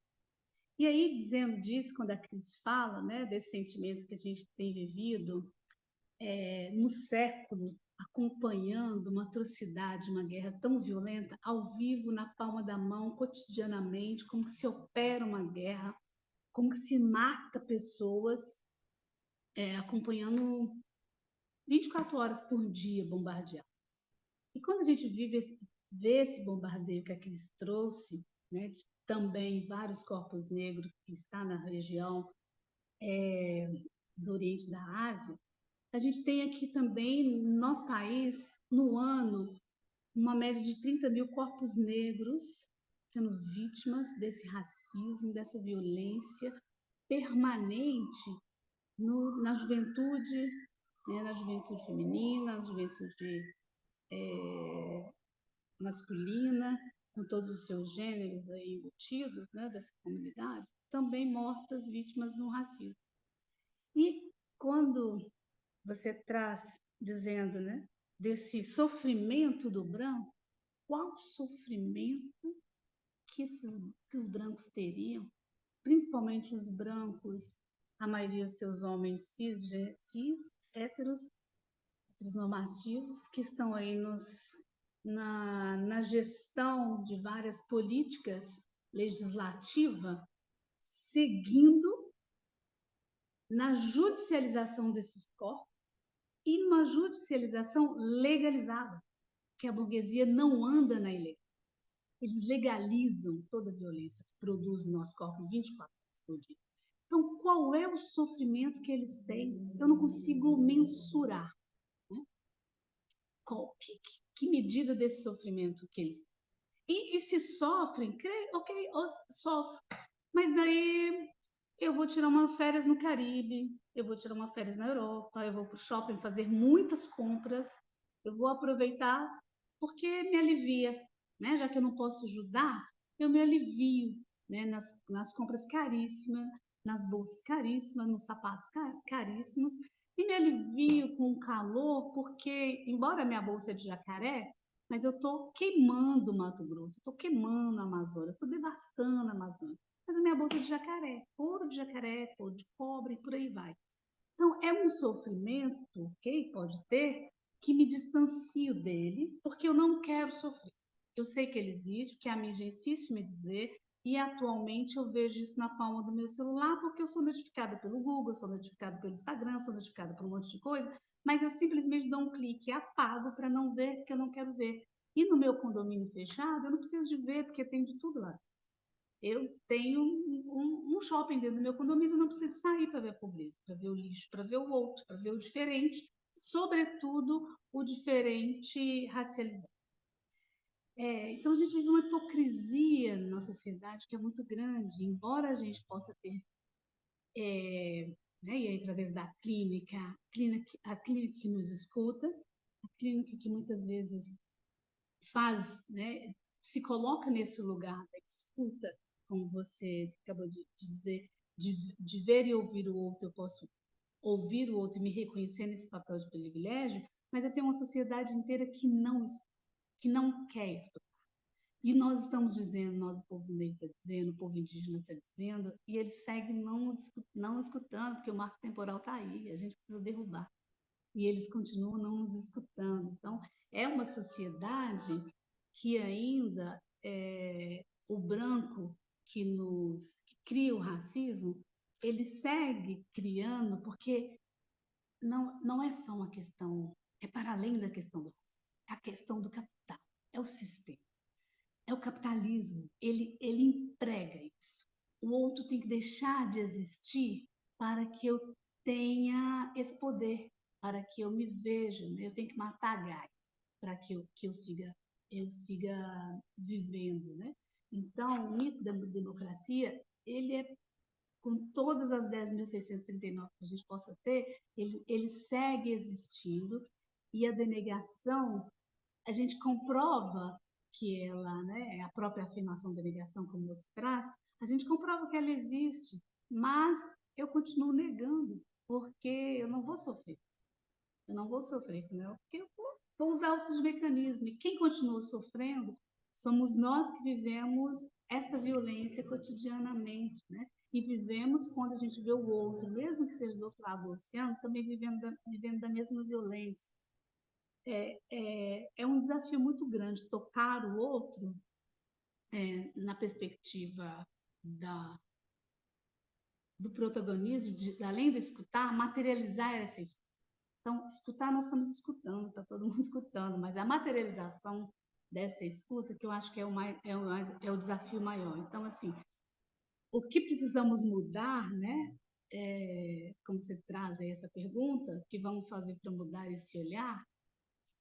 Eu não sei. Eu acho cada dia mais difícil, sabe? Eu mudo a minha prática, eu mudo meu olhar sobre mim mesmo, no sentido de ter mais poder, de me impor nesse lugar, de me impor no meu direito, no meu lugar de fala, de cobrar do outro o tempo inteiro. Mas mudar o outro é uma tarefa que ele é da sociedade como um todo. E tem uma grande parcela da sociedade que domina o poder, que domina o econômico, que não quer mudar. E não vai mudar. Porque é privilégio. E ninguém abre mão do seu privilégio. Não abre. Facilmente, não abre. Então, acho que é isso. É uma dor, eu acho, que eu trago. Obrigada. Alberto, O que eu queria e desejo falar tem ligação muito com o que acabou de ser dito. Eu acho que esse lugar ele não é cedido, ele tem que ser conquistado. E é óbvio que há um papel para o esclarecimento, há um papel para, vamos dizer assim, para a fala, onde você passa para o outro uma mensagem, em algumas mentes você captura, mas esses lugares de privilégio são muito fortes e são eles que acabam ditando. Então, esse cinismo que você possa enxergar na atitude de quem possa dizer, não, eu sofro junto, ele só se rompe com a revolta e com a rebeldia de quem é oprimido. Porque ninguém te fornece, vamos dizer assim, esse espaço gratuitamente. O que, vamos dizer assim, me parece que é a saída é pensar que aquilo que se pensa que deve substituir o que está aqui tem que ser derrubado, mas não para reproduzir o que já está acontecendo. Então, eu vejo assim que o grande sofrimento do branco é esse mesmo, é perder esse espaço de privilégio, o que vai ser de mim, né? vão fazer o que eu estou fazendo, vão repetir o que eu estou fazendo, mas isso não é uma questão que se coloca no momento, porque se isso possa ser colocado é porque posso estar sentindo medo, porque para a população negra, o que se coloca é o seguinte: eu quero sobreviver, eu quero viver, eu quero existir, eu não quero só passar por aqui, né? Eu vou colocar para vocês uma questão muito pessoal, mas é assim que possa falar também um pouco dessa questão do sofrimento. Quando a gente ouve as acusações do que o branco faz, a gente incorpora isso. E eu tenho uma foto em que eu devo estar com, imagino aí, 3, 4, 5 anos, não tive a curiosidade de perguntar isso, não fui despertado para isso antes. Estou sentado com a minha mãe num banco de uma praça e afastado de mim, de nós, uns 4 ou 5 metros, e está uma pessoa de pele negra que foi fotografada nesta condição, a 5, 6 metros de distância de nós. Quando eu vi esta foto, eu entendi ali, essa foi a minha vivência pessoal, assim, isso é o fascismo, é o racismo estrutural, do qual eu estive presente, eu participei e fui criado nele. Como que eu saio dele? Eu só saio, de fato, com essa coisa, vamos dizer assim, minúscula, pequena, de você detectar palavra por palavra o que possa estar nas nossas leis, nos nossos hábitos, nas nossas falas, até isso de, na verdade, haver aquilo que acorda, que é a revolta para o que está acontecendo. E tem que partir da população negra. Se você esperar que o branco se revolte contra isso, não vai acontecer nada. Outra coisa que eu posso dizer para vocês é o seguinte: eu, muito jovem, comecei, vamos dizer assim, uma militância que me traz até os dias de hoje, e nos anos 60 não existia isso. Há quem possa dizer que esse debate havia, e eu acredito que sim, mas do qual eu, por exemplo, não participei na intensidade que se dá hoje, que é o que realmente está acordando. Então, alguém um dia me disse assim: mas a gente pode ser racista inconscientemente. Eu duvidei dessa expressão e hoje eu não tenho absolutamente nenhuma dúvida de que ela é real, né? E que está em nós. Eu vi isto e identifiquei isso na minha vivência, um pouco comentando como exemplo essa foto, para não falar os hábitos e atitudes que eu apreendi dentro da minha família, que hoje eu enxergo absolutamente como racista, né? Então, eu diria assim que não tenho o que esperar do ponto de vista de uma compreensão que, com a pedagogia que você faça, com que isso se dê gradativamente. Eu acho que passa por um ato violento, tipo o que aconteceu agora na faixa de Gaza, porque a discussão toda é sempre assim: ação terrorista, muito bem, mas e os 50 anos que eles passaram sendo expropriados, sendo agredidos, sendo mortos? Isso não conta para justificar a justa reação violenta ao que está acontecendo? Quer dizer, eu penso que se passa com a população negra em nosso país. E não é que ela sofra mais, é que ela está sendo a mais atacada, né, neste momento, como são as mulheres, como são os índios. Então, essa frente, eu acho que ela é assim. Quando se discute como fazer esse processo, eu acho que ela tem que ser, na verdade, encabeçada pelos negros. São eles que têm que dizer para nós: olha, o que nós devemos fazer. Porque se você perguntar o que eu acho que devo fazer, eu acho que é tudo que está sendo feito e mais alguma coisa. Porque esse é o sentimento mais forte de quem está recebendo, sendo objeto da agressão, né? Mas, e aí, por exemplo, se eu sou aquele que possa entrar no supermercado ou no shopping para o ar-condicionado, mas eu quero dizer também o seguinte: eu quero estar nessa luta, né? E se tiver alguém mais do meu lado que queira, que esteja nessa, vamos lá. Quer dizer, você dizer assim: olha, eu vou ser a liderança, eu vou ser o protagonista desse movimento, eu desejaria, mas muito provavelmente não serei por todos esses limites que eu já estou dizendo para vocês que eu tenho. Mas eu quero estar junto nesse batalhão, né? E essa é a abertura que eu penso que o movimento negro pode ter para todos aqueles que sofrem. Por que ele está na frente? Porque realmente é ele que está realmente recebendo o foco principal da violência da nossa sociedade. Essa é a minha resposta para o que devo. É como eu penso, eu gostaria muito de ouvir também comentários, se for possível. O que deve se fazer para se quebrar com essa estrutura de superioridade do branco? Obrigado.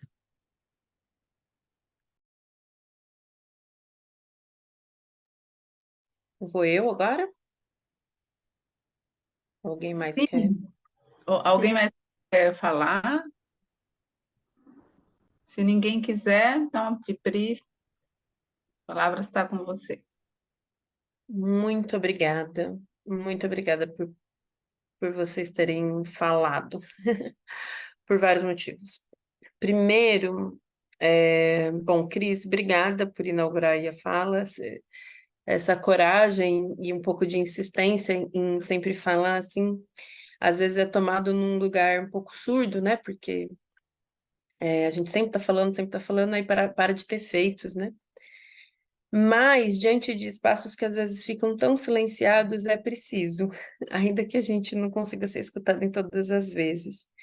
Eu diria numa aposta muito otimista, pessimista em análise de que é muito difícil, de que os efeitos são mínimos, mas otimista na ação, bem gramsciana, de que uma hora isso tem viradas. Então, acho bastante interessante, assim, é um lugar difícil de se ocupar. E mais ainda, né, por você trazer assim de pronto algo que eu estava aqui pensando como eu ia colocar, que eu prometi que eu não ia sair dos espaços em que eu tivesse oportunidade, sem falar do conflito da Palestina, porque falar de racismo é falar desse conflito, que é uma questão para mim muito anterior. Eu começo dizendo que eu estou aqui na Argélia, né? Enfim. Tem algo que está muito colocado, e para mim muito bem colocado, que é dentro de um livro do Fanon sobre a violência, que é um texto que ele tem dentro dos Condenados da Terra, e num seguinte capítulo que eu acho que quase ninguém lê, que é sobre o limite da violência, que ele vai dizer dos limites da violência. E nesses dias que eu estou aqui na Argélia, eu piso a história, não na história, junto com ela, e eu vejo o colonialismo, os restos, os rastros, eu vejo o colonialismo em todos os cantos, em todas as camadas de um país que está há tão pouco tempo se constituindo em cima de uma história tão violenta e tão difícil. E estar aqui me recoloca dentro do debate de um outro lugar para poder fazer essa discussão, pensando exatamente dentro dessas perspectivas sobre o limite e a importância da violência. Não num lugar de abstração para falar da violência, porque se eu odeio a violência, e eu não querer a violência, não, infelizmente, não faz com que ela desapareça, né? Eu negar a violência, ou eu negar que a violência existe, que ela precisa ser assumida de uma perspectiva de superação, não faz com que a violência desapareça. E mais ainda, né? Não encarar a violência como um fato, como a necessidade exatamente de encarar esses processos que vão nos violentar. Quem está no jogo, quem se coloca num ato, no corpo, no jogo, sofrerá os efeitos desses espaços e, portanto, dessas violências. E eu penso, né, que no Brasil a gente tem enfrentado dentro dos espaços institucionais os efeitos dessas violências, seja a opinião, a posição que a pessoa tome. Eu acho que a comunidade psicanalítica tem sofrido muito os efeitos dessa violência, e a gente precisa pensar a partir daí também. Estou dizendo isso para poder dizer que sim, quando o Fanon vai implicar, né, dizendo que quem racializa, né, e aí pensar nos processos racistas que estão colocados dentro dessa guerra, dentro das lógicas das guerras de forma geral, do que motivou a construção, né, do Estado de Israel e da manutenção, nas condições que se mantiveram nesses 70 anos. Quem ignora, né, toda a discussão e o aporte que a gente tem sobre colonialismo e sobre as circunstâncias racistas, ignora um projeto muito maior, que é como o racismo tem operado junto com o capitalismo na maior parte do mundo, e Israel e a Palestina não estão apartadas dessas condições. Então, obrigado pela coragem de você trazer e para poder dizer que sim, nós vemos nas piores das circunstâncias, um projeto racista operar. E aí, mais ainda, a gente vê com todos os efeitos do quanto a racialização tem efeitos para todos na sua humanidade. Para mim, é a prova mais viva de que a gente precisa superar esse projeto a partir de uma lógica que seja de compromisso com a humanidade, em compromisso de ato de barra mesmo, né? De colocar barra, de fazer parar determinadas ações, né? Então, obviamente, né? Então, dizer do cessar-fogo, dizer da legitimidade, da autonomia dos povos, e aí pensando todos os povos podem se autodeterminar, é dizer da necessidade de sim, de parar o projeto racista de ocupação daquele território, de uma série de outras coisas que promove, sim, um genocídio de uma determinada população encurralada, de uma série de outras coisas. Então, parto daí para poder dizer que quando a gente fala dos efeitos e quando a gente fala, e é muito interessante, né, assim o Rosa vai dizendo, né, da dificuldade que ela tem, e eu acho que não é uma dificuldade de compreender que há um sofrimento, de saber que há sofrimento. Eu não sei, estou me antecipando, se Rosa, você pode dizer melhor do que eu, obviamente. Eu acho que a nossa dificuldade é em se solidarizar, né, em se colocar numa relação de compromisso com determinados modos de sofrimento. E certamente, né, as pessoas que estão nesses espaços de poder e de opressão, né, trazem pouquíssima solidariedade para a gente numa relação de sofrimento. Mas reconhecer esse sofrimento é também disputar para algumas pessoas que têm compromissos ou que dizem ter compromissos ideológicos, políticos, com a superação dos sofrimentos ou com, em nome, né, de uma suposta humanidade, e eu digo suposta porque sim, várias dessas pessoas não têm compromisso radical com a humanidade né, para, né, nas identificações que ela tem com o que é ser humano, que dizem dela, do corpo dela, das perspectivas dela, passou dali, se marca uma diferença, eu já não sei se é tão humano assim, acho que eu já posso chamar de animalesco, eu já posso, enfim, chamar de terrorista, eu já posso tentar marcar alguma diferença ali que me faça, né, me separar deste outro que precisa e deve ser eliminado, portanto, né? Então, dessa suposta humanidade, fazer furo nesses discursos é importante para poder dizer, opa, peraí, quando, né, como bem colocou, né, como a gente estava dizendo, né, a Cris colocou, a Maria José também, olha, você não está tão bem na fita, né, você também sofre. Não é mais ainda, é para dizer, você nem sabe o que você está perdendo. Você não sabe o que é ser humano. O que você vive é uma abstração de humanidade. Você não é esse grande humano que você se coloca. Você não é esse biscoito todo do pacote. É esse furo que a gente precisa, em alguma medida, dizer. E aí, conforme o Alberto vai colocando as coisas, também bastante corajoso, viu, Alberto, poder te escutar, porque é muito difícil essa implicação que, não só da nossa história pessoal, mas que nos coloca nessa relação de agente histórico. Eu achei muito bonito quando você fala, né? Ah, eu quero estar junto, né? Tipo, não sou eu quem vai fazer a transformação necessariamente, tem um agente histórico aí. O agente histórico nesse processo são as pessoas negras, as pessoas racializadas, mas eu quero estar junto. As frases clichês, assim, elas servem também nessa hora para poder dizer que importa, sim, quem vai estar ombro a ombro na hora de você, né, fazer determinadas lutas ou determinados enfrentamentos, né? E é bastante importante, porque o que, na verdade, né, Fanon diz, e eu acho que o que eu gostaria de dizer para vocês, o que eu gostaria de dizer, enfim, um pouco, a Cirrose também falou, né, eu acho que tem algo bastante, que assim, eu tenho um compromisso ético e político colocado nessa fala, que, na minha opinião, é um compromisso ético e político dessas bases psicanalíticas, né? Das bases epistemológicas ou do que a psicanálise se diz comprometida em algum momento. Eu tenho bastante dificuldade quando a gente fala assim a psicanálise como uma espécie de um monolito que responda todo com... É evidente que eu não estou falando exatamente de um monolito psicanalítico, nem de base teórica, nem sem furo, nem sem questionamento, evidentemente que não. Eu estou falando deste devir psicanalítico que eu desejo e que eu disputo, né? Para algumas pessoas, a palavra disputa, a palavra enfrentamento, a palavra luta são muito violentas. Para mim, elas são condições de vida, porque se eu não me apropriasse delas, eu não estaria aqui. nem viva, nem falando com vocês, nem transmitindo o que eu entendo que ainda é um processo e uma necessidade de superação. Quando eu não precisar dizer que existem pessoas morrendo lá na Palestina ou no Brasil por conta de um projeto político estrutural de genocídio e que isso traz sofrimento subjetivo, psíquico para cada um dos brasileiros, cada um dessas pessoas na sua humanidade, aí eu vou poder usar outra gramática, aí eu vou poder utilizar outras palavras, aí eu vou poder fazer a superação deste aspecto.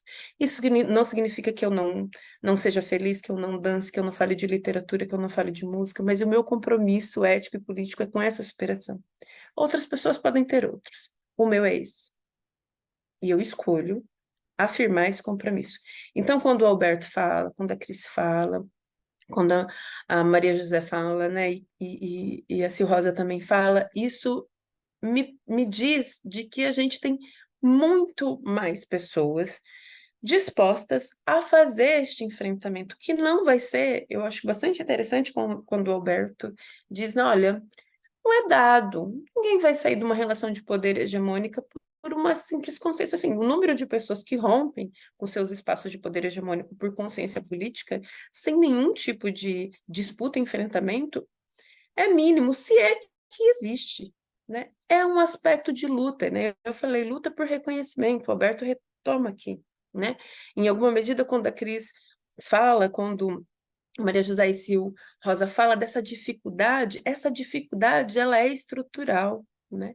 A gente está a contrapelo construindo essa história, né?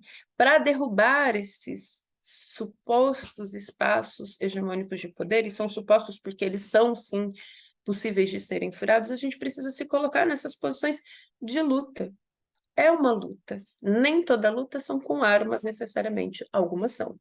Nem todas as lutas são com armas. Elas são ideológicas, elas são de construção de políticas institucionais, políticas públicas, né?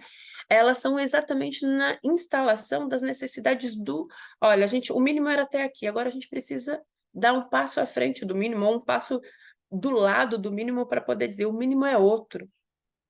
O mínimo é ter autores e autores negras.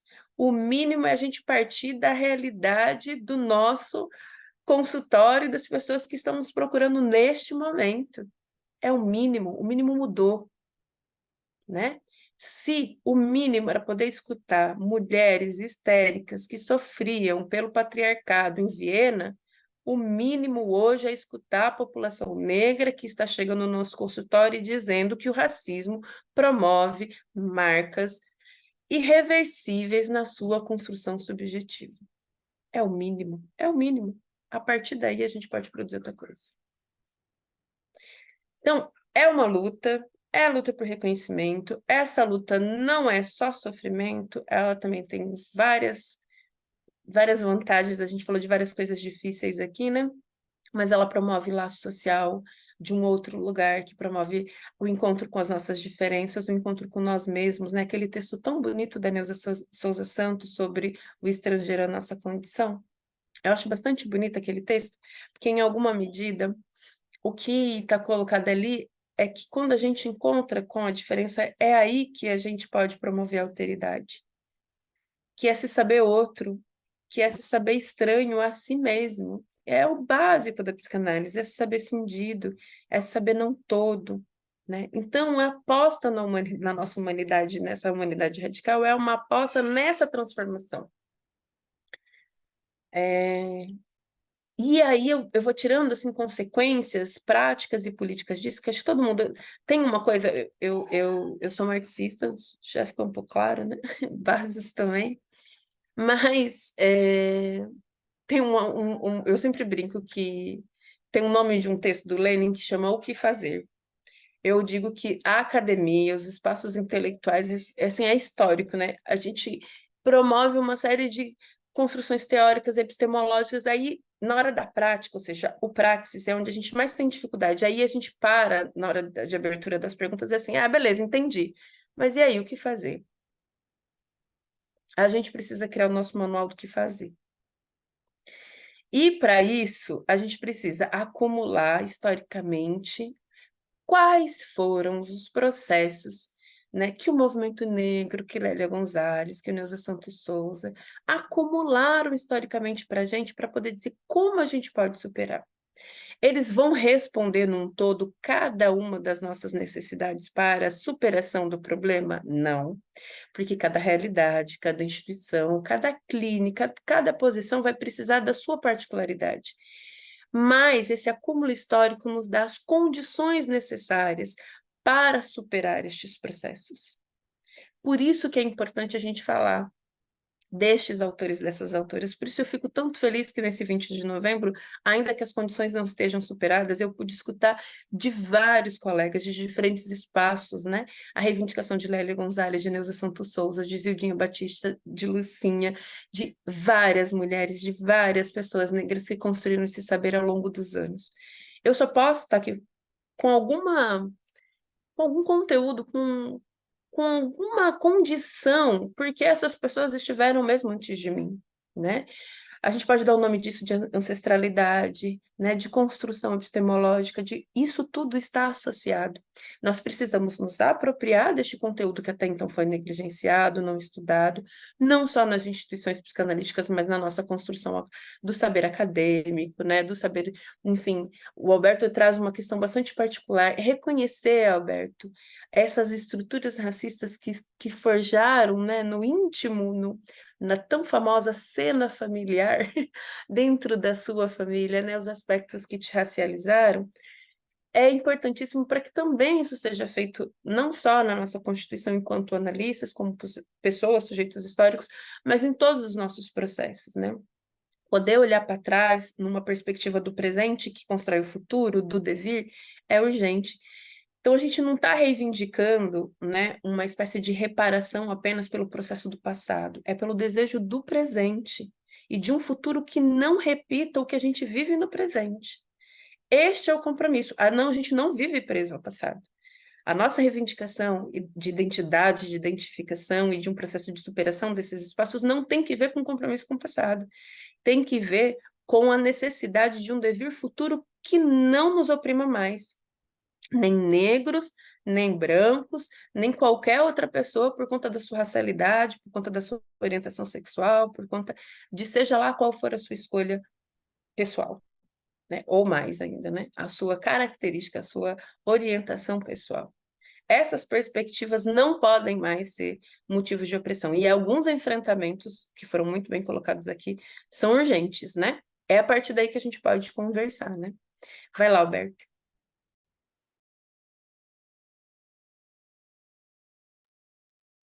Bom, muito obrigado pelas referências que você fez a mim, mas eu também queria dizer para você assim, essa questão por última que eu esqueci de falar, é preciso entender que a reparação é necessária, mas isto não é justiça. Eu acho que é fundamental esse entendimento. Reparar, tem que reparar, tem que reparar. De alguma maneira, eu espero um dia dar notícias para vocês do que eu possa fazer para reparar as famílias que ainda existe, que conviveu comigo, que está naquela foto. Mas isso, quando acontecer, eu falo.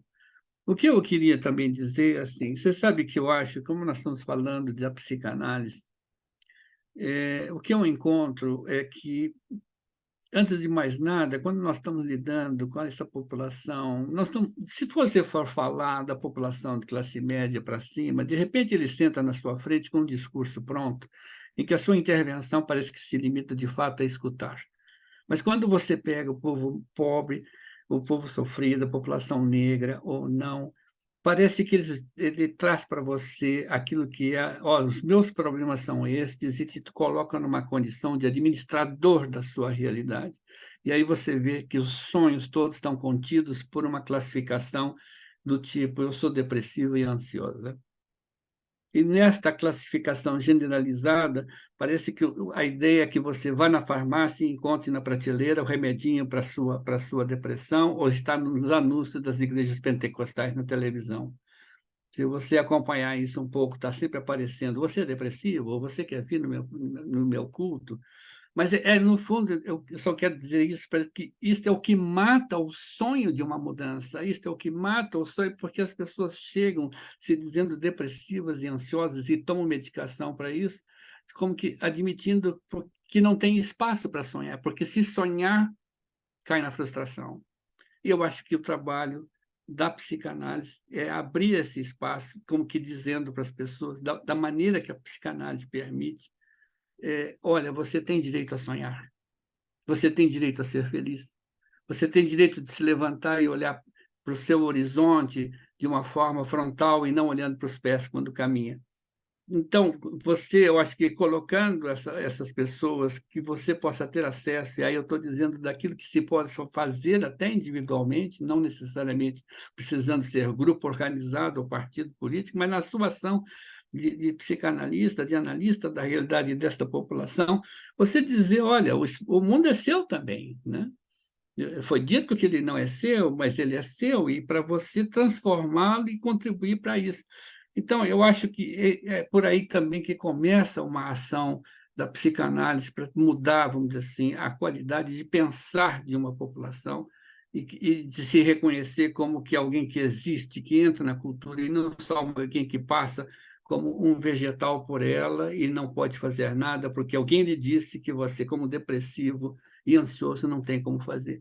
Eu começo a dizer hoje para algumas pessoas o seguinte: mas quem disse para você que ser ansioso é estar errado? Que você tem que se sentir culpado por isso? Porque, no fundo, a ansiedade é o desejo de você querer chegar em algum lugar.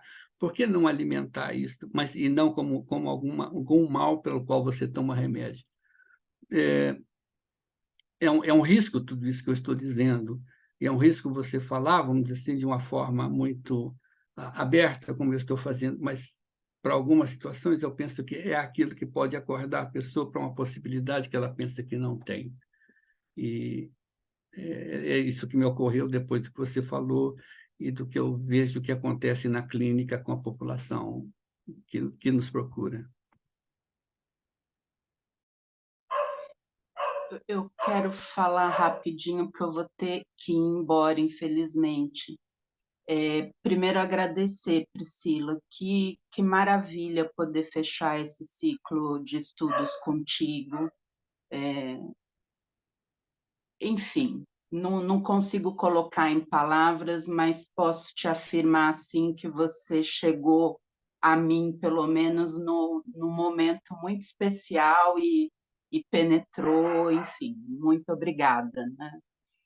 Obrigada também às minhas companheiras de AMF, de Associação dos Membros Ciliados, Maria José, Maria, Denise, Priscila, Rosa, Maria Helena, enfim, as pessoas que de fato fizeram não só o ciclo de encontros, mas toda a nossa caminhada nesse primeiro ano de gestão.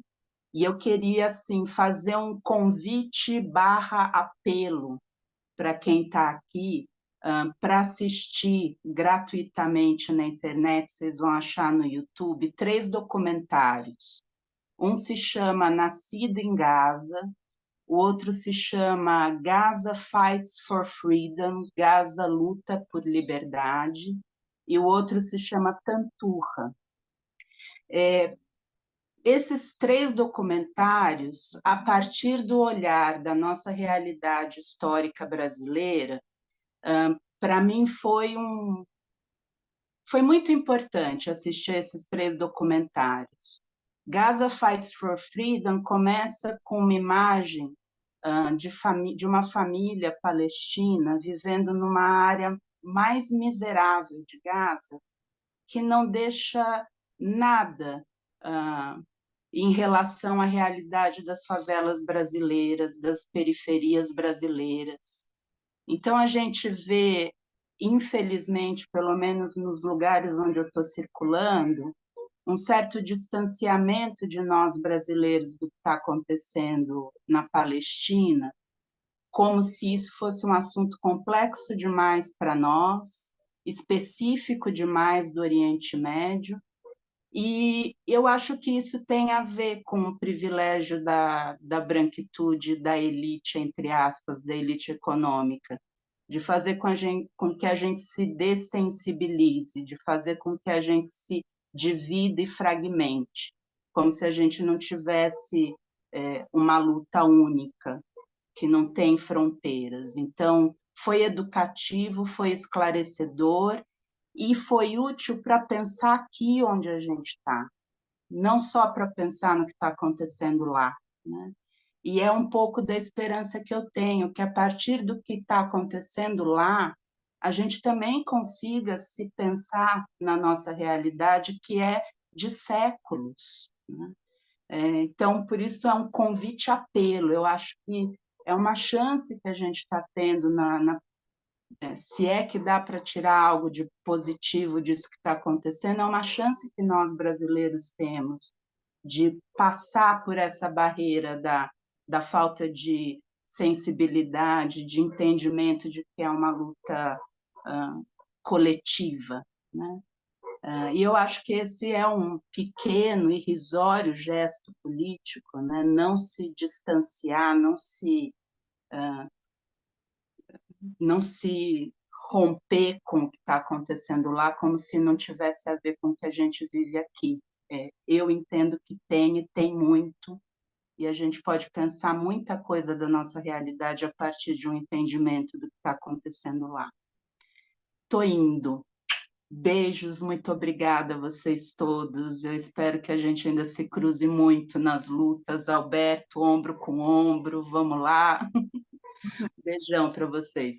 Até mais. Bom, gente, eu só, né, depois dessa fala da Cris, eu só quero agradecer. A Cris é a presidente, né, da AMF. Quero muito agradecer a Priscila por ter aceitado o convite e agradecer a todos vocês que estiveram aqui com a gente desde o início do nosso ciclo. Foi um grupo muito, muito bom, muito potente. Quero muito agradecer. Alberto, eu quero muito manter o contato com você, com a Selma, com a Ellen, com todos que estiveram aqui com a gente, né?